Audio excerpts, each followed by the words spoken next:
one particular symbol on the back of the tail, and the German fighters were always looking for this one particular plane with the, I can't remember if it was the Square D. Square D, that was it.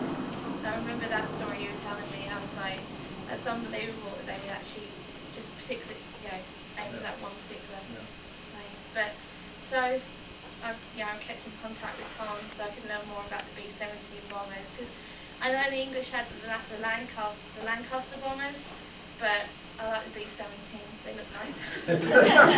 They're prettier. Yeah.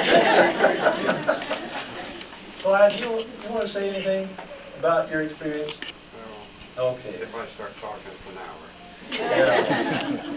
Clyde has given a lot of talks up in the Cache Valley and around here about his experiences in POW camp. So if you ever want to have somebody speak at your organization, get hold of Clyde Yates. Yes, back there. Just finished a book that came out in 2006. His name is Miller, last name. It's called Masters of the Air. It's a well-documented book. If you're able to read, I don't know what your situation or your eyes are, if you have a reader or something. Yeah. You got macular degeneration? Yes. Okay. Maybe if you get a talking book, I assume you're associated with the Yes. foundation. Yeah. It'll probably be on tape real soon. It's a well-documented 8th Air Force history. Title what? Loomis Cook, Masters of the Air. Masters of the Air. Okay. Okay. And it talks about General May, I call him General Colonel, like you say. Yeah. But it's well documented, covers both the B-17 and B-24. Yeah. Fighters, the whole thing. It's a complete history. The guy, I think, researched something like 10, 15 years of documents to write that book. So it's well written. Yeah. The only trouble I have with reading something like that is it probably proves that I told a lot of lies. Who's going to know it but you? I was going to start out by saying, if anybody in here is really familiar with B-17s and B-24s and 8th Air Force and things like that, and I say something that you question, please don't say, well, now wait a minute. Okay, anybody else? In Florida and Alaska, how did you end up in Utah? Well, Ramona is from Utah. Oh, good deal, Ramona. Yeah, and she, when we retired, she says, you really don't want to live in Florida, do you? So what are you going to do? Oh, she says, we'll go down there once in a while and visit your brothers. There's a lot of stories about that too. Anybody else? Yes. Hi, Uncle Tom. This is Nancy. Oh. Did you guys just forget about food on your flights? You were too busy fighting, and maybe you covered that before. No, I didn't. I was I late. didn't. When they would give us what they call a carbohydrate bar for our meal. We couldn't take water because it would freeze. Oh, that should have mentioned that. There is no insulation in a B-17. Probably not in a B-24 either. None whatsoever. What the temperature is outside is what the temperature is inside. And at 25,000 feet, the temperatures can get to 60 below zero. And you don't dare go without gloves or touch anything with your bare fingers because they'll stick right to it. We didn't dare eat a whole lot of food because you know what happens. It goes through a process and pretty soon. And we didn't want to drink too much.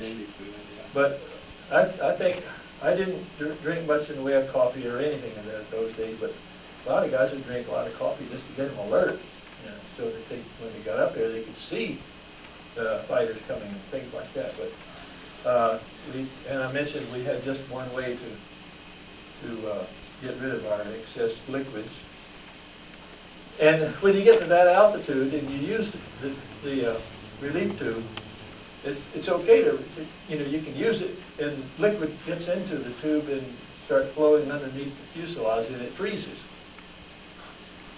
And then as we get lower, the temperatures get warmer, this thaws out and it runs along the bottom right into the ball turret. that was, the littlest guy on the crew almost always got beat in the ball turret. But we did not have, we couldn't take anything with us, it was pretty solid. Yes. Out of the 35 missions, how many times did you come back with an injured plane? We had holes in them almost all the time from flak. Very seldom would we have any fighters bought us. We would get fighters coming through, but our plane never got hit by a fighter, I don't think. I really don't. We never had anybody wounded. We were lucky there. All of us got through without being hurt. Piece of flak came into the radio room, bing, bing, bing, bouncing around, and I picked it up and I thought, you know, maybe I have to just drive that thing in the soft part of my leg and get a purple heart. But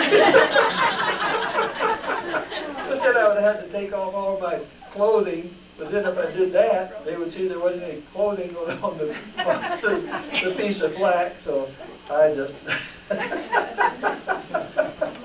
What was in the flak? What was it made up of? Steel. Yeah, you know, that 88 millimeter cannon shell, it sounds like something big, doesn't it? It's only 3.5 inches in diameter. And they've had thousands of those guns on the ground, and they'd just pow, pow, pow, pow, pow, and they'd all come to 25,000 feet and all explode. So almost all of the planes had battle damage like that. We lost engine a couple of times, but we were able to make it back. One time we had to land it on the emergency field. But nobody was ever hurt. And that's one of the things that, oh, about that bombardier that we never saw again. Then they started assigning toggleiers to us. A toggleier was, all he did was sit there and watch the lead plane, and when the lead plane dropped his bomb, he just pushed the button and dropped the bomb. He didn't have to do any of the real dramatic stuff that a bombardier had to do. But the one that we got assigned to us a few times was, I don't want to say the word, he was a jerk. A bona fide jerk, a con man. And we just didn't want him as part of the crew, and so we didn't have him in our picture. And I think that was intentional. We did not want him in our picture. I don't know how he ever got to where he was. Anyway, any more? Okay.